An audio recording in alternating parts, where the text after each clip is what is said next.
Evangelho, terça-feira da terceira semana do tempo pascal, hoje festa dos apóstolos São Tiago e São Filipe. O Senhor esteja convosco, Ele está no meio de nós. Proclamação do Evangelho de Jesus Cristo, segundo São João. Glória a vós, Senhor. Naquele tempo, Jesus disse a Tomé: Eu sou o caminho, a verdade e a vida. Ninguém vai ao Pai senão por mim.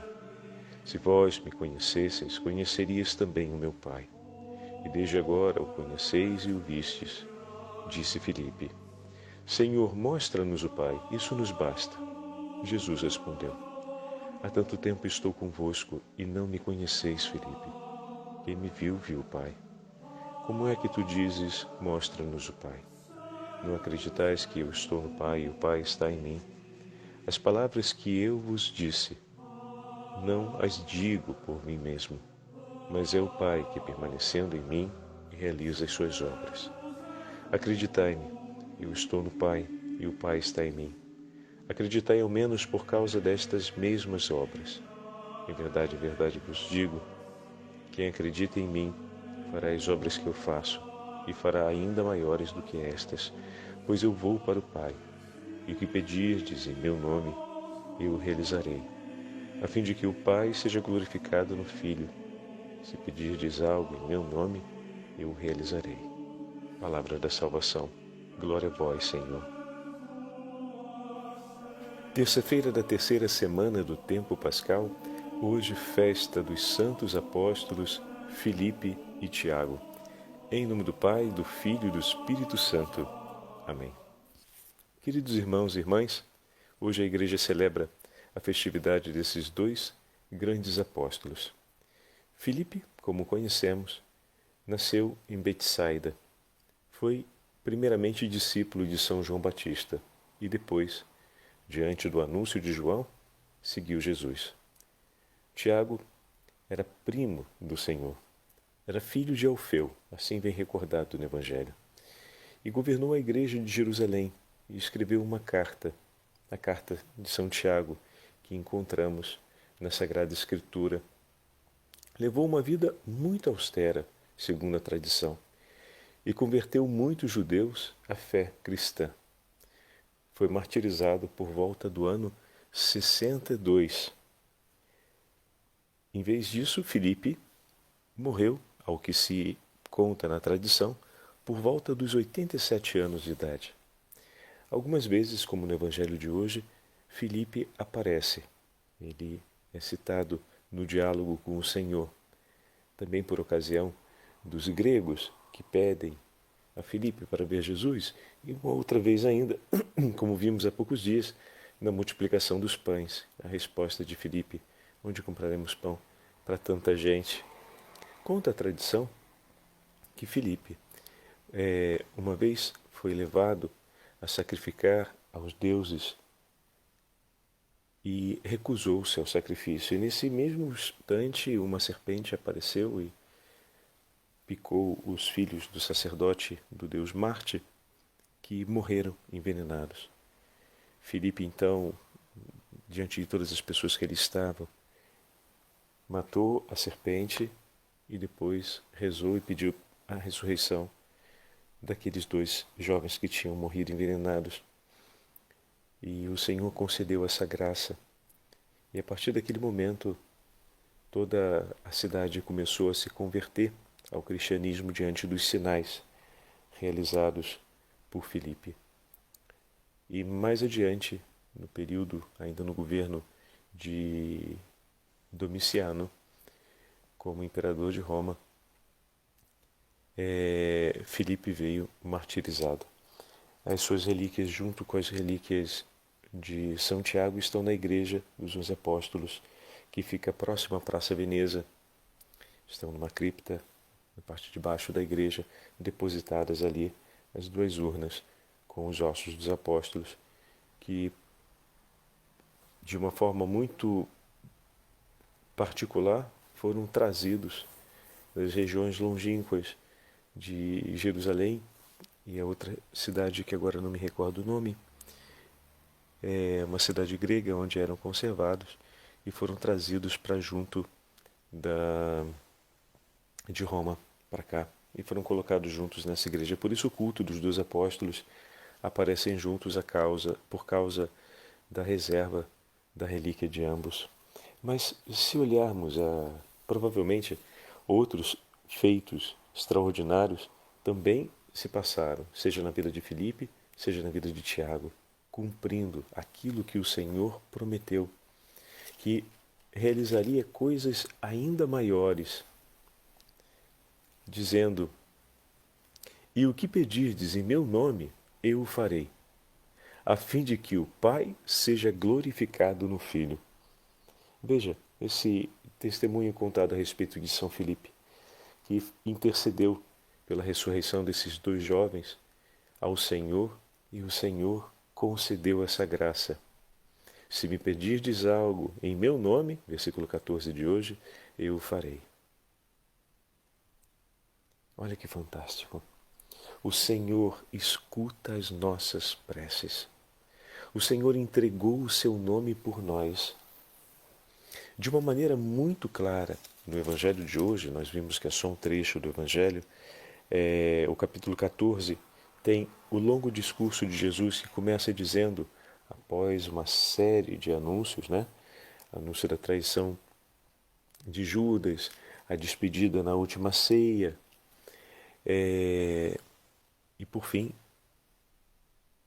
Pedro pede para ir com o Senhor, para onde o Senhor fosse, e o Senhor diz que agora não pode, e Pedro insiste, e ele diz que Pedro o negará 3 vezes antes que o galo cante. Então, depois dessa tragédia de notícias, as 3 notícias difíceis, o anúncio da traição, a despedida e o anúncio da negação de Pedro, Jesus começa o versículo 14 dizendo: "Não se perturbe o vosso coração. Crede em Deus, crede em mim." Ele diz que vai para a casa do Pai e que há muitas moradas, e se não fosse assim, teria dito. Mas ele vai para preparar um lugar. E é nesse contexto, começando o capítulo 14, que nós encontramos o nosso Evangelho hoje, que é o 6º versículo desse capítulo, o 14º capítulo do Evangelho de João. E a partir do 6º versículo, o Senhor começa o discurso diante de Tomé. Tomé havia perguntado: "Senhor, não sabemos para onde vais. Como podemos conhecer o caminho?" E Jesus solenemente disse: "Eu sou o caminho, a verdade e a vida." Frase que todos nós conhecemos e que tem uma importância retumbante. Cristo está onde está a verdade. Em Cristo sempre encontraremos o caminho que nos leva para a saída de todo e qualquer problema. Em Cristo encontraremos sempre a vida. Então, onde está a verdade, está Cristo. Em Cristo, mesmo que passemos duras penas por conta da defesa da verdade, encontraremos a vida. E toda vez que estivermos com Cristo na verdade, porque Cristo está na verdade, toda vez que estivermos com Ele, encontraremos também o caminho para sair até das situações mais difíceis. E quando falamos em caminho, não é só aquela rota de fuga, mas é o caminho que nos leva no itinerário da santidade. Muitas vezes o caminho pode ser o caminho do martírio. Como assim, padre? Os apóstolos o viveram. Então o anúncio e o testemunho do nome do Senhor custou-lhes a vida. E a gente pode dizer: poxa, mas então não deu certo. Mas claro que deu, porque o caminho que o Senhor nos propõe não é uma rota de fuga para os problemas ou para as dificuldades dessa vida. É o caminho que nos leva à eternidade, é o caminho que nos leva à santidade. Que em alguns momentos vai ser também como uma rota de fuga para sair de situações embaraçosas, como nós ouvimos no livro dos Atos dos Apóstolos, quando o anjo vem e liberta Pedro. Era uma libertação que por Pedro mesmo era impossível de acontecer, mas o anjo intercede por ordem do Senhor e se dá essa libertação para que o apóstolo continue. Mas em outro momento, por exemplo, na vida de Paulo, quantas vezes enfrentou ele o naufrágio, a perseguição, a lapidação e ficou entre a vida e a morte mais de uma vez, todo esfolado de pedra. Eu uma vez falava na meditação, imagina, Quando Paulo talvez achava, bom, agora é o momento, agora eu vou morrer mesmo, né? Diante de todo aquele sofrimento, ali desacordado, voltava a si, porque realmente, meu amigo, você ser apedrejado, uma hora você desmaia. E você e achando que talvez fosse a hora de encontrar o Senhor, e quando os olhos se abrem, não é bem que ele está na presença de Deus, mas ele está com o corpo todo arrebentado e está mesmo um caco, um bagaço, todo destruído. São aqueles momentos que um poderia pensar por um instante, teria sido mais lucro se tivesse morrido agora, do que ter que me refazer fisicamente depois de tudo isso que passei. Né? E era ali. Não era uma rota de fuga, mas o Senhor era do caminho. Por que era o caminho? Porque estava levando Paulo à glória do reino dos céus e, por meio de Paulo, trazendo uma legião de homens e mulheres que iam se convertendo. A vida de Paulo, que lhe custou grandes dores e uma grandíssima pena no recuperar-se de todas as feridas que tinha sofrido, custou a conversão de tantos outros homens e mulheres, pois o Senhor deu a Paulo mais dias de vida do que ele poderia, digamos assim, imaginar ou prever diante daquilo que foi a grande dor de uma flagelação, para que ele pudesse trazer mais almas para junto do Senhor, para que ele pudesse levar mais homens e mulheres a conhecer o nome de Cristo e a serem batizados, e a se reconciliarem com Deus, e a aprenderem a ouvir a voz do Senhor, e dessa forma verem em Cristo a face do Pai, que se revela por meio da súplica do Filho, que se dá a conhecer pela sua palavra. Então, veja, meus irmãos, esse é o caminho na qual o Senhor nos leva.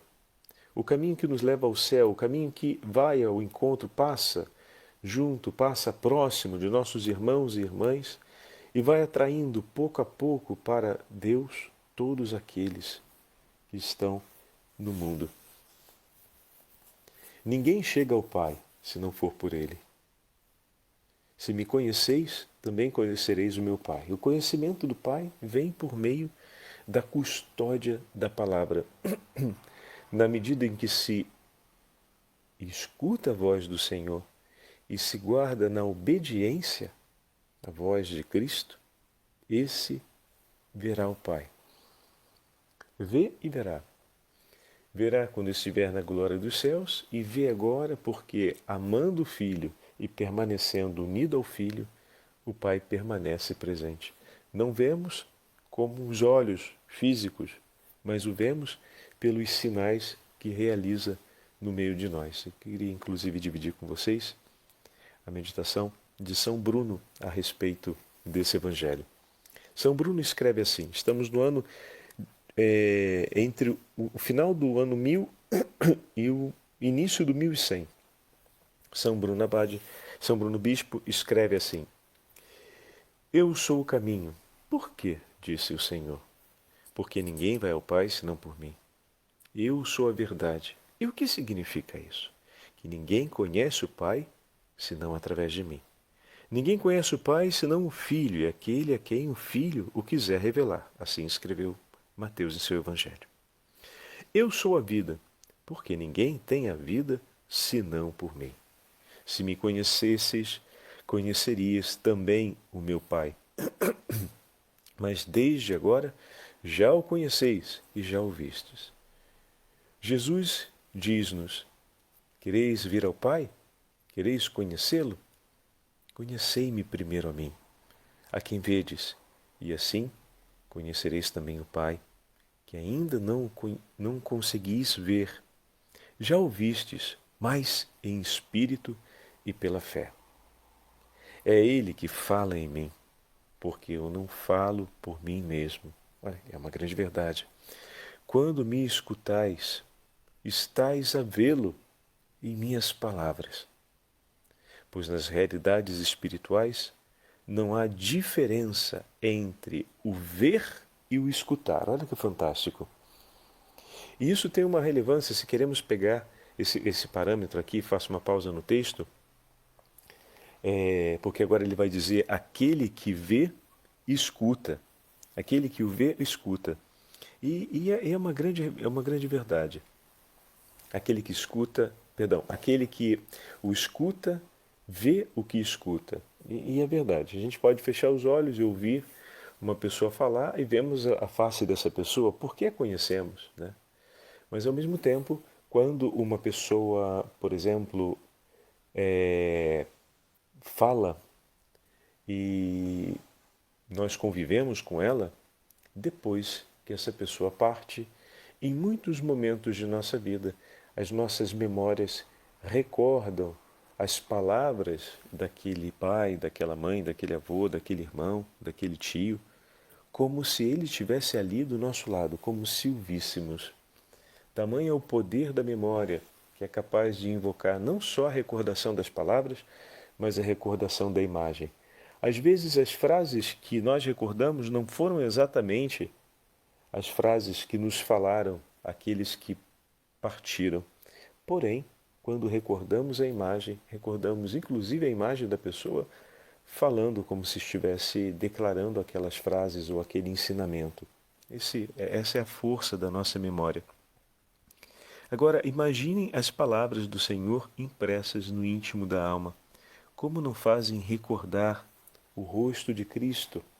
Como não fazem recordar os ensinamentos que o Senhor nos trouxe ao longo da nossa vida e tantas pessoas que passaram na nossa história e que foram para nós a voz de Deus a nos ensinar, né?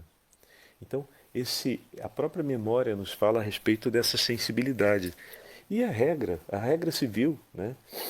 Por exemplo, a palavra declarada e assinada, por exemplo, pelo prefeito, tem o valor de lei de disciplina social. Ainda que ninguém veja o prefeito, mas uma vez que foi declarado aquilo dali e foi assinado, tem valor de regra. Então, quando em nome de alguém, por exemplo, se voltamos no tempo antigo, né? Em nome do rei, se fazia o anúncio, né, de uma determinada taxação tributária e não pagar era como desrespeitar a pessoa do próprio rei. Aquele que não pagava não poderia entrar na presença do rei, né, porque havia cometido uma ofensa contra a sua palavra. Então, essas imagens são todas bem conhecidas pela gente e são usadas aqui por São Bruno na hora de apresentar o texto. E continua ele: desse modo, vês o Pai quando o ouves falar em mim, no Filho. E desde agora já o conheceis, porque ele habita em vós e está em vós. Disse-lhe Filipe: Senhor, mostra-nos o Pai, e isso nos basta. Filipe queria ver o Pai, não apenas em espírito, com os olhos da fé, mas com os olhos da carne. Também Moisés tinha dito a Deus: se é verdade que alcancei graça aos teus olhos, meu Senhor, revela-me as tuas intenções e que eu te conheça. E o Senhor respondeu a Moisés, dizendo: tu não poderás ver a minha face, pois o homem não pode contemplar-me e continuar a viver. Aqui, Jesus disse a Filipe: há tanto tempo que estou convosco e não me conheceis, Filipe. Quem me vê, vê o Pai. Filipe falava da visão dos sentidos. Cristo chama-o a visão interior e o convida a ver com os olhos da alma. Há tanto tempo que estou convosco, há tanto tempo que vivo convosco, há tanto tempo que vos revelo a minha divindade, a intimidade do meu coração e o poder de minhas palavras através de meus sinais e milagres. E tu ainda não me conheces como teu Deus e teu Senhor. Filipe, quem me vê, não com os olhos da carne, como pensas que seria o modo melhor de ver com profundidade, mas com os olhos da alma, com os olhos do coração, como eu te digo e como eu também te olho, esse vê o Pai. Que nós possamos ter no coração essas palavras de São Bruno que nos ajudam a entrar na meditação do Evangelho de hoje e peçamos ao Senhor: alarga, Senhor, o nosso coração, ilumina, Senhor, a nossa alma, para que nós possamos, como falávamos nesse domingo, né? Lembrando a imagem do apóstolo. Vocês lembram? Vimos uma parte da identidade do apóstolo em João, outra parte da identidade do apóstolo em Pedro. Essa parte é representada por João, a clareza do amor. Que o Senhor inunde o nosso coração com a luz do Espírito Santo, para que possamos, tendo o vigor do amor, ver com clareza a presença de Cristo no mundo e sermos, pelos nossos irmãos e irmãs, presença do ressuscitado e, por fim, presença do Pai, que é misericórdia e vida. O Senhor esteja convosco, Ele está no meio de nós. Pela intercessão dos santos apóstolos de Cristo e da Rainha dos Apóstolos, a Beatíssima Virgem Maria, abençoe-vos o Deus Todo-Poderoso, Pai, Filho e Espírito Santo. Amém.